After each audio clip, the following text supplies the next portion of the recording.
ஓம் சாந்தி. இன்னைக்கு சண்டே அவ்வியக்த பாப்தாதாவோட மகாவாக்கியங்களை கேட்க போகிறோம். இன்றைய அவ்வியக்த முரளியில் புதிய வாழ்வை தருகின்ற தந்தை தன்னுடைய புதிய வாழ்வை பெற்றுள்ள குழந்தைகளை நாலாபுரத்தில் இருக்கவங்கள பார்த்து சந்தோஷப்படுறார். புதிய வாழ்க்கை கிடைச்சிருக்கிறதே புது யுகத்தை படைக்கிறதுக்காக தான். அவசரம் உலகத்தில் இருக்கக்கூடியவர்கள் நியூ இயரை செலிப்ரேட் பண்ணுறாங்க. புதிய வாழ்க்கையை அடைஞ்சிருக்கக்கூடிய குழந்தைகள் நீங்கள் இந்த நியூ இயருக்காக மற்றவங்களுக்கு வாழ்த்துக்களும் கொடுக்குறீங்க. கூடவே புதிய யுகம் வரவே வந்துருச்சு அப்படிங்கிற ஒரு சந்தோஷமான செய்தியையும் மற்றவங்களுக்கு கொடுக்குறீங்க. பொன் உலகத்தையே பாபாவுடைய ஆஸ்தியாக குழந்தைகள் நீங்கள் அடைஞ்சிருக்கீங்க. ஸோ அந்த பொன் உலகத்தினுடைய பரிசுகள் எல்லாமே நம்மளுடைய பிறப்புரிமை அப்படிங்கிற பெருமிதத்தில் குழந்தைகள் நீங்கள் எல்லாருமே இருக்கீங்க. அடுத்தது பாபா சொல்கிறாங்க, நியூ இயரில் என்ன பண்ணோன்னு நினச்சிருக்கீங்க? இந்த புத்தாண்டில் பாப் சமான் ஆகியே தீரணும், சம்பூர்ணமா ஆகியே தீரணும் அப்படிங்கிற இந்த உறுதியான திடமான எண்ணம் குழந்தைகள் கிட்ட இருக்கா? ஒவ்வொரு குழந்தைகளும் பாப் சமான் ஆகிதான் தீரணும். அப்போ அதுக்கு என்ன பண்ணணும்? பிரம்மா பாபாவை ஃபாலோ பண்ணணும். பிரம்மா பாபா என்ன ஒரு சிறப்பு அம்சத்தை கொண்டிருந்தார், அதனால அவர் அந்த ஒரு உயர்ந்த நிலை அடைஞ்சார் அப்படின்னு பார்த்தோம்னா, பிரம்மா பாபா தன்னுடைய ஒவ்வொரு நேரத்தையும் பயன்படுத்தினார். ஒவ்வொரு சுவாசத்தையும் ஒவ்வொரு நொடியையும் அவர் பயன்படுத்தினார். ஆக நாமும் பாப் சமான் ஆகணும் அப்படின்னா இந்த வருஷத்துல பாபாவை போல நம்மளும் நம்ம கிட்ட இருக்கக்கூடிய ஒவ்வொரு பொக்கிஷங்களையும் பயன்படுத்தணும். ஸோ பாபா சொல்றாங்க, பயன்படுத்துங்கள், வெற்றியின் மூர்த்தியாக ஆகுங்கள். ஸோ என்னை நான் செக் பண்ணி பார்க்கணும், வெற்றியின் மூர்த்தியாகி என்னுடைய ஒவ்வொரு பொக்கிஷம், என்னுடைய நேரம், குணங்கள், சக்திகள் எல்லாத்தையும் நான் பயன்படுத்துறேனா அப்படின்னு செல்ஃப் செக்கிங் பண்ணி பாருங்க அப்படின்றார். பாபா சொல்றாங்க, ஞானம்ங்கிறது ஒரு மிகப்பெரிய பொக்கிஷம். ஞானம்னாவே புரிதல். இப்போ நான் ஞானத்தை ப்ராக்டிக்கலா பயன்படுத்துறேன் அப்படின்னா அப்ப பாபா சொல்றாங்க, நாளைக்கு வர நான் அநேக பிறவிகள் புத்திசாலியாக இருப்பேன். எந்த ஒரு மந்திரி கிட்டையும் எந்த ஒரு ஆலோசனை கேட்கணுங்கிற அவசியம் இருக்காது. நீண்ட கால தடையற்ற ராஜ்யம் அப்படிங்கிறது கிடைக்கும் அப்படின்றார். அதே மாதிரி இன்னைக்கு நான் சக்திகளை பயன்படுத்துறேன் அப்படின்னா அதாவது என்னுடைய ராஜ்யத்துல நாளைக்கு சக்திகளுடைய எந்த ஒரு குறைவும் இருக்காது. ஸோ இதெல்லாம் பயன்படுத்துறது இந்த ஒரு சின்ன பிறவி, ஆனா பிராப்தி பலன் அநேக பிறவிகளுக்கு கிடைக்க போகுது. ஸோ பாபா சொல்றாங்க, ஸோ இந்த ஆண்டினுடைய லட்சியம் என்ன அப்படின்னா பாப் சமான் ஆகணும், பாபாவை பின்பற்றி நடக்கணும். கூடவே மந்திரமும் கிடைச்சிருக்கு. என்ன மந்திரம்? பயனுள்ளதாக ஆக்கணும், வெற்றியின் மூர்த்தியாக ஆகணும். இதற்காக பாபா ரொம்ப கஷ்டமான வேலைலாம் எதுவும் கொடுக்கல, ரொம்ப ஈஸியான வழி தான் சொல்லியிருக்கார். என்ன வழி? எந்த ஒரு எண்ணம் வந்தா கூட இது பாப் சமானா ஆகிறதுக்கு ஒத்து போகுதா, பாபாவோட எண்ணத்தோட இது ஒத்து போகுதா அப்படின்னு சொல்லிட்டு ஜஸ்ட் செக் பண்ணி பாருங்க. ஸோ பாப் சமான் ஆகணும்னா என்னுடைய எண்ணம், பேச்சு, செயல், சம்பந்தம், தொடர்பு எல்லாத்துலேயும் முதல்ல செக்கிங் பண்ணணும். செக்கிங் பண்ணிட்டு அப்புறமா அதை காரியத்தில் நான் செயல்படுத்தணும். பாருங்க, பிரம்மா பாபாவை ஃபாலோ பண்ணோம், அவ்வளோதான். நிறைய குழந்தைகள் ரொம்ப நல்ல நல்ல விளையாட்டா பாபாவுக்கு நல்லா காட்டுறாங்களாம். பிரம்மா பாபாவை ஃபாலோ பண்ணனா ஃபாலோ பண்றது இல்லை. ஆனா என்ன சொல்றாங்களா, நான் ஆசைப்படல, விரும்பல, ஆனா நடந்துருச்சு அப்படின்னு சொல்றாங்க. ஸோ பாபா சொல்ற, முதல்ல சிந்தனை செய்யுங்கள். சிந்தனை பண்ணிடுறது மட்டும் கிடையாது, ஸ்வரூபமா ஆகுங்க. ஸ்வரூபம் ஆயிட்டீங்க அப்படின்னா நான் நினைக்கல ஆனா நடந்துருச்சு அப்படிங்கிற இந்த வார்த்தை நம்ம சொல்ல மாட்டோம். பாபா சொல்றாங்க, குழந்தைகள் நீங்க செய்பவர், சிந்திப்பவர், சிரேஷ்ட ஆத்மா, எஜமானன். ஸோ அதனால நடந்துருச்சு அப்படின்னு சொல்றோம்னா கர்மேந்திரங்கள் நம்மளுடைய கண்ட்ரோல்ல, கட்டுப்பாட்டுல இல்லை அப்படின்னு தான் அர்த்தம். அடுத்தது பாபா சொல்றாங்க, இந்த இயர்ல பாப் சமான் ஆகிதான் தீரணும், பாபாவை ஃபாலோ பண்ணி தான் தீரணும் அப்படின்னு மறுபடியும் பாபா ஹைலைட் பண்றாரு. பாபா பாருங்க, உலகத்துல எவ்வளவு மாற்றம் வந்திருக்கு. இதுக்கு முன்னால உலகத்துல இருக்கவங்களா நம்மள பாக்குறப்ப குழப்பத்தை ஏற்படுத்துறாங்கன்னு சொல்லுவாங்களாம். ஆனா இன்னைக்கு உலகத்துல அதிசயம் செஞ்சு காட்டுறாங்கன்னு நம்மளை பார்த்து சொல்றாங்களாம். இப்ப இவ்வளவு பெரிய ஒரு மாற்றம் வந்துச்சு. இது எப்படி வந்தது? பாபா சொல்றாரு, அதுக்கு காரணம் எப்படி இந்த மாற்றம் வந்ததுன்னா, பிரம்மா பாபா தன்னுடைய சுய மரியாதை அப்படிங்கிற சீட்ல உட்கார்ந்து திட சங்கல்பத்தின் மூலமா அவருக்கு முன்னால வந்த ஒவ்வொரு எதிர்ப்புகளையும் அவர் முறியடித்தார். ஸோ குழந்தைகள் நம்ம கூட எந்த ஒரு பிரச்சனை, எவ்வளோ பெரிய எதிர்ப்புகள் முன்னால வந்தாலும் சரி, நான் தன்னுடைய ஸ்வஸ்தித்தில, தன் நிலையில நான் இருந்தேன், செல்ஃப் ரெஸ்பெக்ட்ல இருந்தேன் அப்படின்னா எதிர்ப்புகள் எல்லாமே நீங்கிவிடும் அப்படின்றார். முதல்ல தனக்குள்ள மாற்றம், பிறகு உறவினர்கள், நண்பர்கள், இருக்கக்கூடிய அந்த ஆத்மாக்கள்ல மாற்றம், சொந்த பந்தங்கள், அதுக்கப்புறமா உலக ஆத்மாக்கள்ல மாற்றம். இது எல்லாமே நடக்கணும்னா சுப பாவனை, சுப விருப்பத்தின் மூலமா, திட சங்கல்பத்தின் மூலமா தான் இந்த மாற்றம் வரும். ஸோ பாபா புரிய வைக்கிறாங்க. பாபா சொல்றாங்க, இந்த இயர்ல பாப்தாதா குழந்தைகள் நமக்காக ஸ்பெஷல் ஒரு வரதானத்தை, ஒரு சக்தியை வரதானமா கொடுக்குறார். பாபா சொல்றாங்க, என்னோட பாபா, மேரா பாபா அப்படின்னு உளமாற குழந்தைகள் நம்ம சொன்னோம்னா சொன்ன உடனேயே சக்தி நமக்கு முன்னால வந்துருன்றார். ஆனா மேலோட்டமா இல்லை, என்னோட பாபான்னு உளமாற அதிகாரத்தோட நம்ம சொன்னோம் அப்படின்னா சொன்ன உடனேயே நமக்கு என்ன வேணும், அந்த சக்தி முன்னால வந்துடும். என்ன சக்தி வரும்? மாற்றக்கூடிய சக்தி. அந்த மாற்றக்கூடிய சக்தியை யூஸ் பண்ணி நெகட்டிவை ஈஸியா நம்ம பாசிட்டிவாக மாற்ற முடியுன்றார். அடுத்தது பாபா சொல்றாங்க, நியூ இயர் அப்படின்னா உலகத்துல எல்லாருக்கும் ஒருத்தர் இன்னொருத்தருக்கு கிஃப்ட் கொடுப்பாங்க. ஸோ குழந்தைகளும் நீங்க கிஃப்ட் கொடுப்பீங்க தானே, உங்ககிட்ட நிறைய கிஃப்ட் ஆல்ரெடி இருக்கு தானே. ஆனா இந்த வருஷம் நிறைய கிஃப்ட் மற்றவங்களோட கொடுங்க. ஏன்னா கண்டிப்பா மற்றவங்களோட சேர்ந்துதான் காரியங்களை பண்ணணும். ஆனா கிஃப்ட் கொடுக்குறப்ப அந்த அழிவற்ற கிஃப்டாக அது இருக்கணும். பாபா சொல்றாங்க, யாருமே வெறுங்கையோட போயிடக்கூடாது. நீங்க மனசால கிஃப்ட் கொடுங்க, வார்த்தைகளால கொடுங்க, செயல்களால நீங்க கிஃப்ட் கொடுங்க. இதுக்காக ஆனா ஒரே ஒரு விஷயத்த மட்டும் கவனத்துல வைக்கணும், மனதுல சக்தி சேமிப்பாக இருந்துட்டே இருக்கணும். இதற்கான ஒரு அட்டென்ஷன் மட்டும் வைங்க. என்கிட்ட ஞானம் இருக்கு, சக்தி இருக்கு அப்படின்னு சொல்லிட்டு அப்படியே கவனக்குறைவா கேர்லெஸ்ஸா இருந்துடக்கூடாது. பிராக்டிக்கல் நடைமுறை ஸ்வரூபமாக நான் இருக்க வேண்டும். அவ சொன்னாங்க, ஒவ்வொருத்தரையுமே ஈஸ்வரிய குடும்பத்தை சார்ந்தவன் அப்படிங்கிற அந்த பார்வையோட நான் பார்க்கணுன்றார். ஸோ வாங்க இன்னைக்கு முரளியினுடைய டீட்டெயிலான விஷயங்களை நம்ம கேட்போம். ஓம் சாந்தி. இன்னைக்கு சண்டே. அவ்யக்த முரளியினுடைய தேதி 8/2/2026. Revise date 31/12/2009. 2009 31 டிசம்பர்ல நியூ இயரை முன்னிட்டு பாப்தாதா சொன்ன மகா வாக்கியங்கள் கொடுக்கப்பட்டிருக்கு. முரளியினுடைய தலைப்பு, இந்த புத்தாண்டில் மாற்றியமைக்கும் சக்தியின் வரதானத்தால் எதிர்மறையை நேர்மறையாக மாற்றியமைத்து சங்கல்பம், சுவாசம், சமயம் அனைத்தையும் பயனுள்ளதாக ஆக்குங்கள், வெற்றி மூர்த்தியாக ஆக்குங்கள். இன்று புதிய வாழ்வை தருகின்ற தந்தை நாலாபுறமும் புதிய வாழ்வினை பெற்றுள்ள தனது குழந்தைகளை பார்த்து மகிழ்ச்சி அடைகின்றார். புதிய யுகத்தை படைக்கவே இந்த புதிய வாழ்க்கை கிடைத்துள்ளது. உலகினர் புத்தாண்டை கொண்டாடுகின்றனர். புதிய வாழ்வை பெற்றுள்ள நீங்கள் அனைவரும் ஆத்மாக்களுக்கு வாழ்த்துக்களையும் தருகின்றீர்கள். புதிய யுகம் வந்துவிட்டது எனும் சந்தோஷ செய்தியையும் தருகின்றீர்கள். உலகத்துல என்ன பண்றாங்க, நியூ இயர் கொண்டாடுறாங்க. நம்ம நியூ இயர் கொண்டாடுறோம், ஒருத்தருக்கு வாழ்த்துக்கள் கொடுக்குறோம். ஆனா கூடவே புது யுகம் வரவே வந்துருச்சு அப்படிங்கிற அந்த ஹாப்பியான ஒரு மெசேஜ் கூட எல்லாருக்கும் கொடுக்குறோம். குழந்தைகளான உங்கள் அனைவருக்கும் பாபா ஆஸ்தியாக பொன் உலகையே பரிசாக தருகின்றார். பாபாவோட ஆஸ்தி கோல்டன் ஏஜ் நமக்கு கிஃப்டா பாபா கொடுக்கிறார். அந்த பொன்னுலகின் பரிசுகள் யாவும் நமது பிறப்புரிமை எனும் பெருமிதம் உங்கள் அனைவருக்கும் இருக்கின்றது. இன்றைய உலகில் ஒருவருக்கு எவரேனும் மிகப்பெரிய பரிசை தரலாம். அது என்னவாக இருக்கும்? கிரீடம், அரியாசனம். ஆனால் உங்களுடைய பொன்னுலகின் பரிசுக்கு முன்னால் அவை எம்மாத்திரம்? அது பெரிதாகுமா? உலகத்துல ஒருத்தங்களுக்கு இன்னொருத்தங்களுக்கு எவ்வளோ பெரிய கிஃப்ட் கொடுத்தாலும் பாபா நமக்கு கோல்டன் ஏஜையே கிஃப்டா கொடுக்குறார், ஸ்வர்க்கத்தையே கிஃப்டா கொடுக்குறார். அதுக்கு முன்னால உலகத்துல கொடுக்கக்கூடியவங்க ஏதாவது ஒரு கிஃப்ட் எவ்வளோ பெருசா இருந்தாலும் அது பெருசு இருக்குமா என்ன? கிடையாது.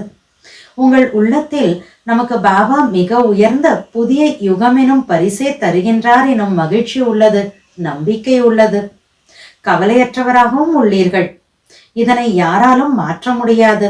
ஏன்னா பாபா நமக்கு சத்தியுகத்தை கிஃப்டா கொடுக்குறாரு. ஸோ இதை யாராலையுமே சேஞ்ச் பண்ண முடியாது. இந்த உறுதியான நம்பிக்கை எப்போதும் நினைவில் உள்ளதா? எப்போதும் உள்ளதா அல்லது அவ்வப்போது குறைந்து விடுகிறதா? பிறப்புரிமை தான், அதனை யாராலும் தடுக்க முடியாது. பாபா நமக்கு ஸ்வர்க்கத்தை ஆஸ்தியா கொடுக்குறார், நம்ம அடையிறோம். இது நம்மளுடைய பர்த் ரைட். இதை யாராலையுமே ஸ்டாப் பண்ண முடியாது, தடுத்து நிறுத்த முடியாது. இன்று நீங்கள் அனைவரும் வெவ்வேறு இடங்களிலிருந்து புத்தாண்டை கொண்டாட வந்துள்ளீர்கள். இந்த புதிய ஆண்டில் என்ன லட்சியம் வைத்துள்ளீர்கள்? இப்புத்தாண்டில் விசேஷமாக என்ன செய்ய உள்ளீர்கள்? இப்புத்தாண்டில் பாப் சமான் ஆக வேண்டும், சம்பன்னம் மற்றும் சம்பூர்ணம் ஆகிய தீர வேண்டும்.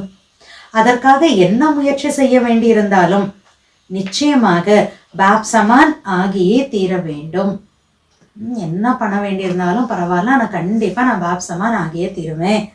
சொல்லுங்கள், அனைவர் மனதிலும் இந்த எண்ணம் உறுதியாக உள்ளதா? தலையசையுங்கள். தந்தையும் இதனையே விரும்புகின்றார். ஒவ்வொரு குழந்தையும் பாப் சமான் ஆக வேண்டும். தந்தை தந்தைதான், ஆனால் குழந்தைகள் தந்தையை விட உயர்ந்தவர்கள். பாப் சமான் ஆக வேண்டுமெனில் பாபாவை பின்பற்ற வேண்டும். பாபாவுக்கு சமமா ஆகணும்னா பாபாவை ஃபாலோ பண்ணணும், பின்பற்ற வேண்டும். சிந்தியுங்கள், பிரம்மா பாபா எப்படி முழுமை அடைந்தார்? அவரிடம் என்ன சிறப்பம்சம் இருந்தது? முழுமைத்தன்மைக்கான சிறப்பம்சம் என்ன? பிரம்மா பாபா தனது ஒவ்வொரு சமயத்தையும் பயன்படுத்தினார். ஒவ்வொரு சுவாசம், ஒவ்வொரு நொடியையும் பயன்படுத்தினார். ஆகவே பாப் சமான் ஆக இந்த வருடம் என்னென்ன லட்சியம் வைப்பீர்கள்? பயன்படுத்த வேண்டும், வெற்றி மூர்த்தி ஆகியே தீர வேண்டும். என்னெல்லாம் பாபா த்ரூ எனக்கு கிடைச்சிருக்கோ, என்கிட்ட இருக்கோ, அது எல்லாம் பாபாவுடைய காரியத்துல யூஸ் பண்ணணும். பயன்படுத்த வேண்டும், வெற்றி மூர்த்தி ஆகியே தீர வேண்டும். வெற்றி நமது கழுத்தின் மாலை, வெற்றி நமது தந்தையின் ஆஸ்தி. இந்த லட்சியத்துடன் சோதனை செய்யுங்கள். ஒவ்வொரு நாளும் தன்னை சோதனை செய்யுங்கள். வெற்றி மூர்த்தியாகி நேரம், பொக்கிஷம், சக்திகள், குணங்கள் யாவையும் பயன்படுத்தினேனா? இப்படி என்ன பண்ண ஒவ்வொரு நாளும் தனக்கு தானே செக்கிங் பண்ண சொல்றார். ஏனெனில் இன்றைய பயனாலேயே நாளையும் சேமிப்பாகும். இன்னைக்கு நான் எவ்வளோ எனக்கு கிடைச்சிருக்கக்கூடிய குணங்கள், சக்திகள், நேரம், பொக்கிஷம், இது எல்லாத்தையும் இன்னைக்கு நான் எவ்வளோ யூஸ் பண்றேனோ அந்த அளவுக்கு தான் நாளைக்கு அதனுடைய சேமிப்பு எனக்கு இருக்கும். இப்போது நல்ல பயன்பாட்டால் 21 பிறவிக்கு சேமிப்பாகும். இப்போ நல்லா சஃபல் பண்ணேன், எல்லாத்தையும் யூஸ் பண்ண பாபாவோட காரியத்துலனா நாளைக்கு 21 பேர்த்ஸ்க்காக சேமிப்பாகும். தெரியும் அல்லவா? முன்பும் கூறினேன், நேரத்தை நல்ல விதமாக பயன்படுத்தினால் நாளையும் ராஜ்ய பாக்கியம், முழுமையாக ராஜ்ய பாக்கியம் கிடைக்கும். சுவாசத்தை பயன்படுத்தினால் 21 பிறவி ஆரோக்கியம் கிடைக்கும். நேரத்தை நல்ல முறையில யூஸ் பண்ற அப்படின்னா 21 பேர்த்ஸ்க்காக பாபா சொல்றாங்க ராஜ்ய பாக்கியம் அப்படிங்கிறது கிடைக்கும். என்னுடைய ஒவ்வொரு மூச்சு சுவாசத்தை நான் பாபாவுடைய காரியத்துல பயன்படுத்துறேன்னா 21 பேர்த்ஸ்க்காக ஆரோக்கியமா ஹெல்தியா நான் இருப்பேன். ஒருபோதும் ஆரோக்கிய குறைவு எதுவும் ஏற்படாது. அத்துடன் சேமிக்கும் பொக்கிஷங்கள் அனைத்திலும் பெரிய பொக்கிஷம் ஞானம். ஞானம் என்பது புரிதல். ஞான கசானாவை பயன்படுத்தினால் எதிர்காலத்தில் நல்ல புத்திசாலி ஆவீர்கள். மந்திரி மூலம் ஆலோசனை கேட்கும் அவசியம் இருக்காது. தானாகவே நீண்ட காலம் நிலையான ராஜ்யம் செய்வீர்கள். ஞான பொக்கிஷத்தை நான் யூஸ் பண்றேன் அப்படின்னா ஆட்டோமேட்டிக்கா நீண்ட காலம் நிலையான ராஜ்யம் செய்வீர்கள். எந்த தடையும் இருக்காது. தடைகளற்ற நீண்ட நிலையான ராஜ்யம், அதுவே ஞான பொக்கிஷத்தை சேமிப்பதற்கான பலன் ஆகும். ஒரு பிறவியில் பயனுள்ள வகையில் பயன்படுத்தியதால் அநேக பிறவி வெற்றி எனும் பழம் உண்டீர்கள். ஒன்லி ஒன் பர்த் சங்கம் யுக், அதுவும் பாபா கிடைச்சதுக்கு அப்புறமா அந்த கொஞ்சம் டைம், அந்த டைம்ல எனக்கு கிடைச்சிருக்கக்கூடிய பொக்கிஷங்களை நான் யூஸ் பண்றப்ப, காரியத்துல பயன்படுத்துறப்ப அநேக பிறவிக்கு வெற்றிங்கிற பழத்தை சாப்பிடுவோம். அவ்வாறே கிடைத்துள்ள சக்திகளை தனக்காகவும் பிறருக்காகவும் பயனுள்ள வகையில் பயன்படுத்தினால் நாளை நமது ராஜ்யத்தில் ஒருபோதும் குறைவில்லாது சர்வ சக்திகளும் நிறைந்திருக்கும். அவ்வாறே குணதானம் செய்வதால் இறுதி 84வது பிறவியிலும் ஜட சித்திரங்களை அமைத்து இறுதி வரையிலும் என்ன மகிமை பாடுகிறார்கள்? சர்வகுண சம்பன்னம். ஒவ்வொரு வெற்றிகரமான பிராப்திகளுக்கும் அநேக பிறவிகள் அதிகாரி ஆவீர்கள். என்னோட நேரத்தை, என்னுடைய சுவாசத்தை, ஞானத்தை, குணத்தை, சக்தியை, இந்த மாதிரி ஒவ்வொன்றத்தையும் நான் யூஸ் பண்றப்ப, இந்த ஒரு டைம் யூஸ் பண்றப்ப அதனுடைய பிராப்தி என்னாகும்? அநேக பிறவி கிடைக்கும். அந்த பிராப்திக்கு அநேக பிறவிகளுக்கு நான் அதிகாரியா ஆயிடுவேன். ஆக இந்த ஆண்டில் என்ன செய்வீர்கள்? இந்த நியூ இயர்ல என்ன பண்ண போறீங்க? இதுக்கப்புறம் இந்த ஃபுல் இயர்ல லட்சியம் வையுங்கள்.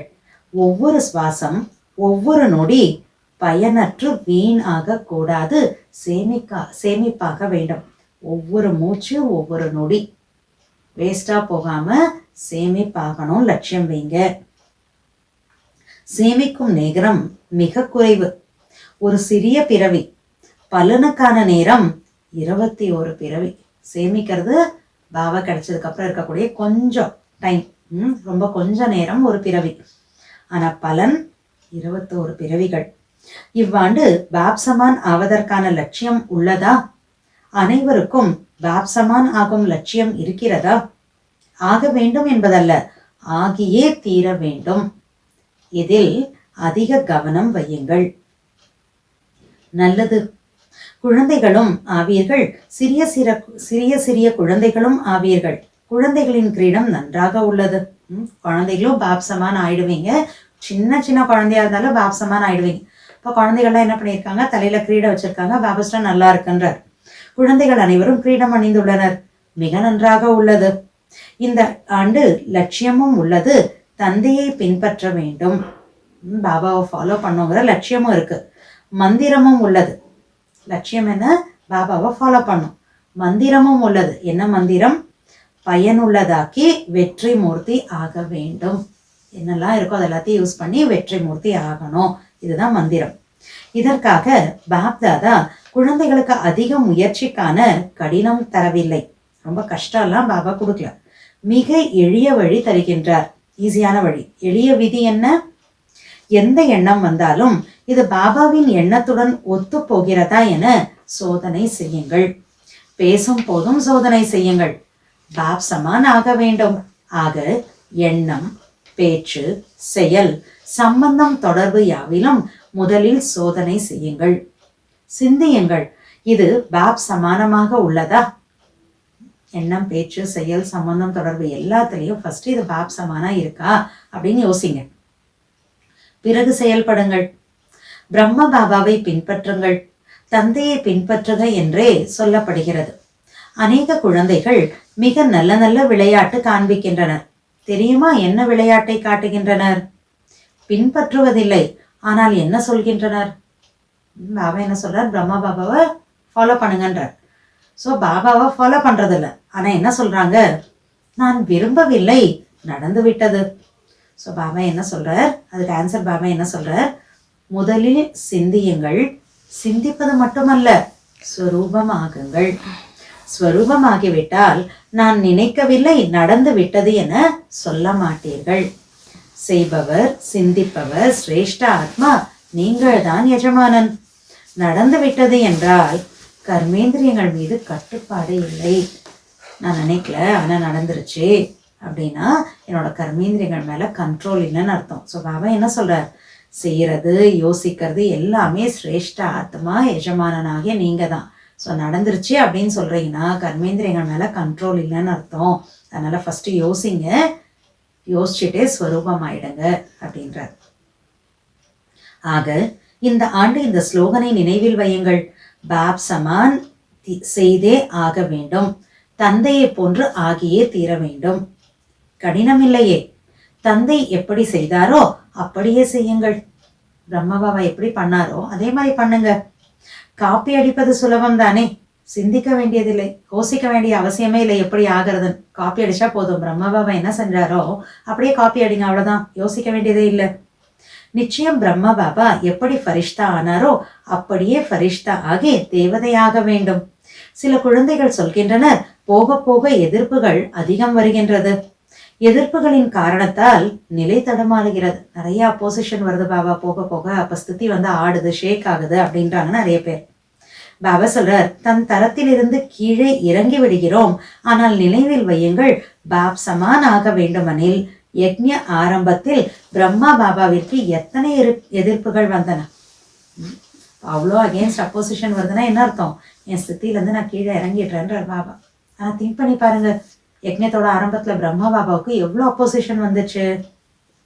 அத்தனையும் தன் நிலையிலிருந்து மாற்றினாரா? ஸ்வமான்ல இருந்து அத்தனை எதிர்ப்புகளையும் பிரம்மா பாபா சேஞ்ச் பண்ணார் தானே. ஒவ்வொன்றும் புத்தம் புதியது, சவாலாக இருந்தது. இப்போது உலகம் நிறைய மாறிவிட்டது. அன்று பிரம்ம பாபா தனிமையில் எந்தளவு தன் சுய மரியாதை எனும் சீட்டில் அமர்ந்து தன்னிலையில் எதிர்ப்புகளை களைந்தார், எதிர்கொண்டார். பிரம்ம பாபாக்குனால வந்த அப்போசிஷன் எல்லாமே புத்தம் புதுசு, ஒவ்வொன்றும் சேலஞ்சா சவாலா இருந்தது. ஆனா பிரம்ம பாபா என்ன பண்ணார்? தனியாவே, ஏன்னா அப்ப அதுக்கு முன்னால யாரும் இல்லையே, இப்பதான் நமக்கு முன்னால நிறைய பேர் இருக்காங்க. அப்ப பிரம்ம பாபா தனியாவே எந்த அளவுக்கு தன்னோட ஸ்வமான்கிற சீட்ல செட் ஆகி உட்காந்து வந்த அப்போசிஷன் எல்லாத்தையும் காஸ் பண்ணார், எதிர்கொண்டார். எங்கே தன்னிலை இருக்குமோ அங்கே எதிர்ப்பு ஒன்றும் செய்ய முடியாது. தன்னோட சமான்கிற சீட்ல நான் எப்ப செட் ஆகி உட்காந்துடுறேனோ, செல்ஃப் ரெஸ்பெக்ட்ல இருக்கேனோ, அங்கே எதிர்ப்பு ஒன்றும் செய்ய முடியாது. முன்பு என்ன சொன்னார்கள்? இதுக்கு முன்னாலெல்லாம் உலகத்துல என்ன சொன்னாங்க? குழப்பத்தை ஏற்படுத்துகின்றார்கள் என்று. இப்போது என்ன சொல்கிறார்கள்? அதிசயம் செய்கின்றார்கள். அப்ப சொன்னாங்க கன்ஃபியூஸ் பண்றாங்க இவங்க, இப்ப என்ன சொல்றாங்க? அதிசயம் பண்றாங்க அப்படின்னு. இவ்வளவு மாற்றம் வந்ததற்கு காரணம் என்ன? பிரம்மா பாபா சுய மரியாதை எனும் சீட்டில் அமர்ந்து திட எண்ணம் எனும் சாஸ்திரங்கள் மூலமாக எதிர்ப்புகளை முறியடித்தார். ஆகவே இந்த ஆண்டு நீங்கள் என்ன செய்வீர்கள்? சமமாக வேண்டும் அல்லவா? எதிர்ப்புகள் எத்தனை வந்தாலும் நீங்கள் தன் நிலையில் நிலைத்திருந்தால் எதிர்ப்புகள் யாவும் நீங்கிவிடும். எவ்வளோ அப்போசிஷன் அகெயின்ஸ்ட் வந்தா கூட நான் ஸ்வமான்ல சீட்ல செட் ஆயிருந்தேன்னா எதிர்ப்புகள் யாவும் நீங்கிவிடும். தைரியம் உள்ளதா? பிரம்மா பாப் சமான் ஆகியே தீர வேண்டும். அதற்கு கை உயர்த்தினீர்கள். ஆனால் அவ்வளவு தைரியம் உள்ளதா? முதலில் தன்னுள் மாற்றம், பிறகு சொந்த பந்த ஆத்மாக்களில், பிறகு உலக ஆத்மாக்களின் மாற்றம். இவர்கள் அனைவரையும் தனது நல்லாசை, நல் விருப்பங்கள் மூலம், திட எண்ணங்கள் மூலம் மாற்றிட வேண்டும். இந்த ஆண்டில் பாப் தாதா முக்கியமாக ஒரு சக்தியை வரதானமாக தருகின்றார். ஒரு இம்பார்ட்டன்டான வரதான் பாபா இந்த வருஷத்துல கொடுக்கிறேன்றார். ஒரு சக்தியை வரதானா கொடுக்கிறார். என்ன கொடுக்கிறார் பாபா? என்னுடைய பாபா என்று, மேரா பாபா, என்னுடைய பாபா என்று உளமாற சொன்ன மாத்திரமே சக்தி முன்னால் வந்து நிற்கும். மேலோட்டமாக அல்ல, உளமாற அதிகாரத்துடன் என்னுடைய பாபா என்ற உடனேயே சக்தி உங்கள் முன்பாக வந்துவிடும். எந்த சக்தி? மாற்றும் சக்தி. என்னாகும்? மேரா பாபான் மனசார உளமாற சொல்றப்ப, சொன்ன உடனேயே என்னை நான் மாத்திக்கிறதுக்கான அந்த சக்தி, பரிவர்த்தனை சக்தி, மாற்றும் சக்தி எனக்கு மேல வந்து ஆஜராயிடும்ன்றார் பாபா. ஸோ இந்த வரதான் பாபா ஸ்பெஷலி குழந்தைகளுக்கு கொடுக்குறார். மாற்றியமைக்கும் சக்தியால் முக்கியமாக எதிர்மறையை நேர்மறையாக மாற்றிவிடுங்கள். எதிர்மறையான எண்ணம், எதிர்மறையான நடத்தையை பார்த்த உடனேயே நேர்மறையாக மாற்றிவிடுங்கள். நெகட்டிவா பார்த்தோன்னே அதை பாசிட்டிவா மாத்திருங்க. நேர்மறையாக பார்ப்பது, பேசுவது, செய்வது நல்லாசை, நல் விருப்பத்தாலேயே சுலபமாகும். சுப்பாவனா சுப்காமனா இருந்தாதான் பாசிட்டிவா பார்க்கறது, பேசுறது, செய்யறதுலாம் பிராக்டிகலி பாசிபிள். எதிர்ப்பு வந்தாலும் உங்களுடைய மாற்றியமைக்கும் சக்தி உங்களுக்கு சுலபமாகவே வெற்றியை தேடித்தரும். புரிந்ததா? இந்த ஆண்டு முக்கியமாக சிறப்பு வரதானமாக மாற்றியமைக்கும் சக்தியை உறுதியுடன் செயல்படுத்துங்கள். மாற்றம் செய்ய முடியுமா? உங்களுடைய சவால் நினைவுள்ளதா? உலகை மாற்றுபவர் தான். உலகையே மாற்றுபவர் என பெயர் கொண்ட உங்களுக்கு தன்னை மாற்றுவது கடினமா என்ன? உலகத்தை மாத்த போறேன்னு சொல்றவங்கள சுயத்தை மாத்திக்கிறது கஷ்டமா என்ன? மனதில் ஏதேனும் கஷ்டம் வந்தால் வருவதில்லை, ஆனால் நீங்கள் வரவழைக்கிறீர்கள். மாஸ்டர் சர்வசக்திவானுக்கு முன்னால் கடினம் என்ன? ஆனால் நீங்கள் ஒரு தவறு செய்து கடினமாக்கி விடுகிறீர்கள். இப்போது இங்கே திடீரென இருள் சூழ்ந்து விடுகின்றது. தவறாக இருளை விலக்க முயற்சித்தால் இருள் விலகுமா? திடீர்னு டார்க்னஸ், இருட்ட வந்துருது. இருட்டை நீக்கணும்ட்டு இருட்டை நீக்கணும்னா நீங்குமா என்ன? இருட்டு போகுமா என்ன? சரியான விதிமுறை உள்ளது. கரெக்டான மெத்தட் என்ன? வெளிச்சத்திற்கான சுவிட்சை தட்டினால் நொடியில், செகண்ட்ல இருள் நீங்கிவிடும். நீங்களும் தவறு செய்து விடுகிறீர்கள். நடந்து முடிந்த விஷயத்தை பற்றி என்ன, ஏன், எப்படி என்ற இந்த கேள்வியின் வரிசையில் சென்று விடுகிறீர்கள். முடிஞ்சு போன விஷயத்தை பத்தி என்ன, ஏது, எப்படி, இந்த கொஸ்டின்ல அந்த கியூல போயிடுறோமா. சிறியதை பெரியதாக்குகிறீர்கள். பெரியது கடினமாகிறது, சிறியதாக்கங்கள் சுலபமாகிவிடும். பாபா எந்த சக்தியையும் செயல்படுத்த சுலபமான விதி கற்பித்துள்ளார். நான் மாஸ்டர் சர்வசக்திவான், தனது இந்த நினைவினும் இருக்கையில் அமர்ந்து விடுங்கள். நான் மாஸ்டர் சர்வசக்திவான் ஆத்மாங்கிற அந்த ஸ்வமானத்தினுடைய நினைவுல சீட்ல செட் ஆகி உட்காருங்க. இந்த இருக்கையில் அமர்ந்து விட்டால் தடுமாற மாட்டீர்கள். சீட்டில் அமராததால் தடுமாறுகிறீர்கள். சீட்டில் அமர்ந்தால் தடுமாறாது. 63 பிறவிகளுக்கான சன்ஸ்காரம் வெளிப்படுகிறது. 63 பிறவியாக என்ன இருந்தது? அவ்வப்போது நிலை பெறுதல், அவ்வப்போது தடுமாற்றம். ஆகவே எப்போதும் சுயமரியாதை எனும் சீட்டில் செட் ஆகி விடுங்கள். இவ்வாண்டு என்ன செய்வீர்கள்? புத்தாண்டில் அனைவருக்கும் பரிசு தருவீர்கள் தானே? என்ன பரிசு தருவீர்கள்? கிஃப்ட் கொடுப்பீங்க இல்லையா? நியூ இயர்னா என்ன கொடுப்பீங்க? வாழ்த்துக்களும் தருவீர்கள், பரிசும் என்ன தருவீர்கள்? உங்களிடம் அநேக பரிசுகள் இருக்குமே. எவ்வளவு கொடுக்க வேண்டுமோ அவ்வளவு கொடுக்கலாம். நிறைய கிஃப்ட் இருக்காமா, நீங்க எவ்வளவு மத்தவங்களுக்கு கொடுக்கணும்னு நினைக்கிறீங்களோ அவ்வளோ கொடுக்கலான்றார் பாபா. கொடுங்கள். மனதால் சக்திகளை பரிசாக வழங்குங்கள். வார்த்தைகளால் ஞானத்தை பரிசாக வழங்குங்கள். செயல் மூலம் குணங்களை பரிசாக வழங்குங்கள். அனைவரிடமும் இருக்கிறதல்லவா? உள்ளதென்றால் தலையசையுங்கள். பொக்கிஷம் அதிகம் உள்ளது, குறைவில்லை. ஆக எவருடனும் செயல் செய்யுங்கள். செயலில் வந்தாக வேண்டும். காரியங்கள் செஞ்சுதானே ஆகணும், செயலில் வந்தாக வேண்டும். இந்த ஆண்டில் நன்றாக பரிசை வழங்குங்கள். ஆனால் அது அழியாது இருக்க வேண்டும். நான் கொடுக்கக்கூடிய கிஃப்ட் அழியாததாக இருக்கணும். கேட்டீர்கள் அல்லவா? யாரும் வெறும் கையுடன் போகக்கூடாது. பரிசை மனதால் கொடுங்கள், சொல்லால் கொடுங்கள், செயலால் கொடுங்கள். இதற்காக நீங்கள் எப்போதும் ஒன்றின் மீது கவனம் தர வேண்டும். எப்போதும் மனதில் சக்திகளை சேமிப்பில் செயல்படும் வகையில் வைக்க வேண்டும். எப்பயுமே சக்திகள் மனசுல சேமிப்பாகணும். அந்த மாதிரி நான் நடந்துக்கணும். எத்தனை சக்திகள் உள்ளது? பட்டியல் உள்ளதல்லவா?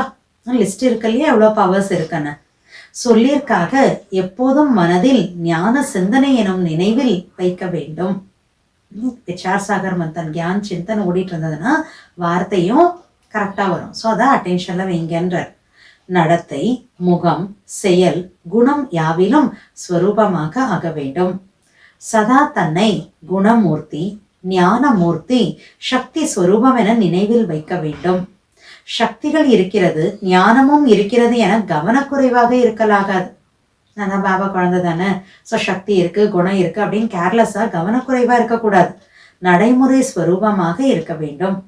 ஒவ்வொருவரையும் ஈஸ்வரிய குடும்பத்தை சார்ந்தவர் எனும் உள்ளுணர்வில் பார்க்க வேண்டும். இவங்களும் பாபாவோட குழந்தை தான், ஈஸ்வரிய குடும்பத்தை சேர்ந்த ஆத்மா தான் அப்படின்னு இந்த உள்ளுணர்வோட ஒவ்வொருத்தரையும் பார்க்கணும். இந்த ஆண்டு சமமாக ஆகியே தீர வேண்டும். இதற்கு கை உயர்த்தினீர்கள். பாப் தாதாவின் வத்தனத்தில் அனைவர் கைகளும் தெரியும். அங்கே இந்த சிறிய டிவி இல்லை, மிகப்பெரிய டிவி உள்ளது. வத்தன்ல பெரிய டிவி இருக்கான். ஒரு நொடியில் அனைத்து சென்டரின் ரிசல்ட்டையும் பார்க்க முடியும். பாப் சமான் ஆக வேண்டும் என்று உங்களுக்கு இருக்கின்ற உற்சாகம் பாபாவிற்கு குஷிதான். நம்ம எல்லாம் பாப் சமான் ஆகணும்னு உற்சாகத்தோட இருக்கோம்னா அதை பார்த்து பாபாவுக்கு சந்தோஷம். அதிர்ஷ்டசாலிகள், மலர்ந்த முகமுடையவர்கள். ஒருபோதும் வாடி வதங்கிய முகம் கூடாது. உங்களை யார் பார்த்தாலும் சதா குஷியாகவே பார்க்க வேண்டும். எவ்வளவுதான் வேலையில் பிஸியாக இருந்தாலும், தவறை திருத்திக் கொண்டிருந்தாலும், புரிய வைத்துக் கொண்டிருந்தாலும் முகத்தில் கலக்கமும் சொல்லில் ஆவேசமும் கூடாது. அழகான தாரணைக்கான பாயிண்ட் கொடுக்குறார். எவ்வளோ நம்ம பிஸியாக இருந்தாலும் சரி, நான் என்னோட மிஸ்டேக் நான் திருத்திக்கிட்டே இருந்தாலும், மற்றவங்களுக்கு ஏதாவது விஷயத்த புரிய வச்சாலும் முகத்தில் கலக்கமும் சொல்லில் ஆவேசமும் கூடாது. இவ்வாண்டு இந்த மாற்றம் செய்து காண்பியுங்கள். பரிசு தருவீர்கள். ஆண்டு முழுவதும் எப்போதும் மலர்ந்த முகத்துடன் இருக்க வேண்டும். விஷயம் எது வந்தாலும் சில சகோதர சகோதரிகள் சொல்கிறார்கள், அனைவரும் ஆன்மீக உரையாடல் செய்கிறார்கள் தானே. எல்லாருமே பாபாட்ட சிட்சாட் பண்றாங்க இல்லையா? அப்ப என்ன சொல்றாங்களா? அப்போது சொல்கிறார்கள், கோபத்தை காட்டவில்லை என்றால் புரிந்து கொள்ள மாட்டார்கள், மாறவே மாட்டார்கள். நான் கோவப்படலன்னா அவங்க அண்டர்ஸ்டாண்டே பண்ணிக்க மாட்டாங்க, அவங்க மாற மாட்டாங்க அப்படின்லாம் பாபாட்ட பேசுறாங்களா குழந்தைகள். பாபா சொல்ற, முதலிலேயே தன் மனதில் இவர் மாற மாட்டார் என்ற பாவனை வைத்துவிட்டால் அவருக்கு முதலிலேயே அந்த வைப்ரேஷன் சென்று விடுகிறது. எனவே இந்த ஆண்டு கோபமோ அதன் குழந்தை குட்டிகளோ அனைத்திற்கும் விடை கொடுத்து அனுப்பி வையுங்கள். முடியுமா? ஆவேசம் கூடாது. பாபா கேட்கிறார், சரி, சமயத்திற்கேற்ப வேலை ஆக வேண்டும் என்று அவர்கள் மாற வேண்டும் என்று கோபப்படுகிறீர்களே, அவர்கள் மாறுகிறார்களா? எனக்கு இப்ப இந்த வேலை ஆகணும், இவங்க மாறணும் அப்படின்னு தானே நான் கோபப்படுறேன்னு சொல்றோம் பாபாட்ட. ஃபர்ஸ்ட் அப்படி நீங்க கோபப்படுறீங்க இல்லையா, அவர்கள் மாறுகிறார்களா?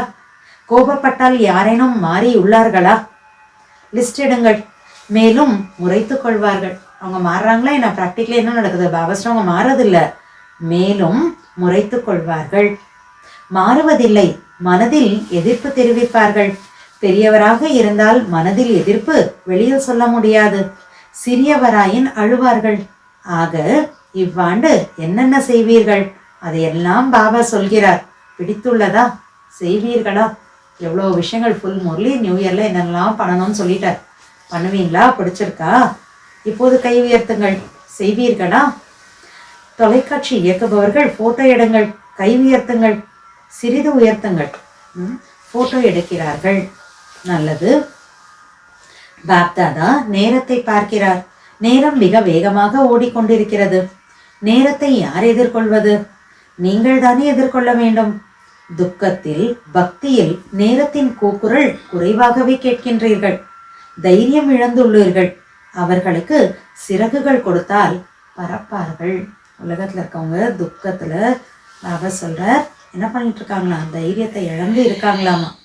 ஸோ பாபாஸ்டர் அவர்களுக்கு சிறகுகள் கொடுத்தால் பறப்பார்கள். தைரியம், ஊக்கம், உற்சாகம் எனும் சிறகுகள் கொடுங்கள். நல்லது. பாப் தாதாவின் வீட்டு பாடத்தை நாலாபுறமும் உள்ள குழந்தைகள் நடைமுறைப்படுத்தி காண்பிப்பீர்களா? பாபா கொடுத்த ஹோம்ஒர்க்க செஞ்சு காட்டுவீங்களா அப்படின்னு கேட்கிறார். குழந்தைகள் அனைவருக்கும் உளமார்ந்த அன்பு மற்றும் பன்மடங்கு அன்பு நினைவுகளை பெற்றுக்கொள்ளுங்கள். மேலும் அத்தகைய தகுதி வாய்ந்த குழந்தைகளுக்கு பாப் தாதாவின் நமஸ்காரம். இந்த ஆண்டு முழுவதும் ஒவ்வொரு நாளும் சுயமாற்றம், உலக மாற்றத்திற்கான நாளாகவே கொண்டாடி கொண்டிருங்கள்.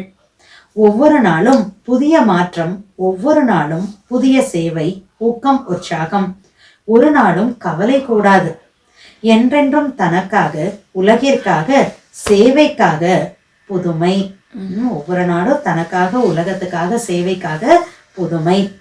இவ்வாறாக திட சங்கல்பத்துடன் நேரத்தை மிக அருகே கொணர்ந்து சம்பூர்ண பாப் சமானாகி பறந்து பறக்க வையுங்கள். நல்லது. ஓம் சாந்தி. இன்றைய முரளியோட வரதானம்: ஒவ்வொருவருடைய கருத்திற்கும் மதிப்பளித்து உலகின் நன்மதிப்பை பெறும் பாலகன் மற்றும் எஜமானன் ஆகுக. ஒவ்வொருவருடைய கருத்திற்கும் மதிப்பளித்து உலகின் நன்மதிப்பை பெறும், உலகத்தோட ரெஸ்பெக்ட், உலகின் நன்மதிப்பை பெறும் பாலகன் மற்றும் எஜமானன் ஆகுக. சிறியவரோ பெரியவரோ எவராயினும் அனைவர் கருத்திற்கும் அவசியம் மதிப்பளியுங்கள். ஏனெனில் எவருடைய கருத்தையும் புறக்கணிப்பது தன்னைத்தானே புறக்கணிப்பதாகும். அவரது வீணான கருத்தை புறக்கணிப்பதே ஆனாலும் முதலில் மரியாதை கொடுங்கள், சுயமரியாதை கொடுங்கள். பிறகு அறிவுரை தாருங்கள். இதுவே விதிமுறை.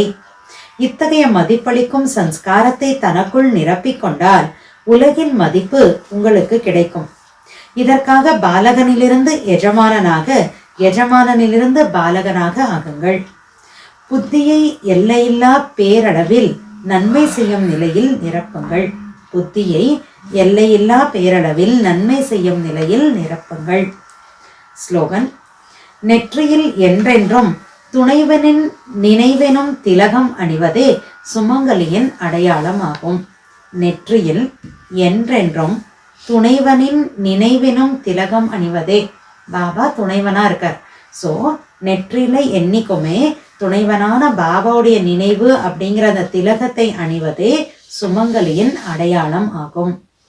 அவ்யக்த் இஷாரா: ஒற்றுமை மற்றும் விஸ்வாசத்தின் விசேஷதா மூலம் வெற்றி நிறைந்தவர் ஆகுங்கள். இன்றைய பாயிண்ட்: ஒற்றுமை கொண்டு வர இரு விஷயங்களை கையாள வேண்டும். ஒன்று ஏக்நாமி. எப்போதும் ஒருவர் பெயரையே உச்சரிப்பது. இரண்டாவது, எண்ணம், நேரம், ஞான பொக்கிஷங்களை எக்கானமி சிக்கனம் செய்வது. எப்போது இவ்வாறு அனைவரும் எக்கானமி கையாளுவீர்களோ அப்போது ஒரு தந்தையிடமிருந்து நமது அனைத்து விதமான வேற்றுமைகளும் உள்ளடங்கிவிடும். இந்த ரெண்டு எக்கானமி இந்த ரெண்டும் ஃபாலோ பண்றோம்னா நமக்குள்ள இருக்கக்கூடிய டிஃப்ரென்சஸ்லாம் போயிட்டு நம்ம ஒற்றுமையாக ஆயிடுவோன்ற. அச்சா. ஓம் சாந்தி.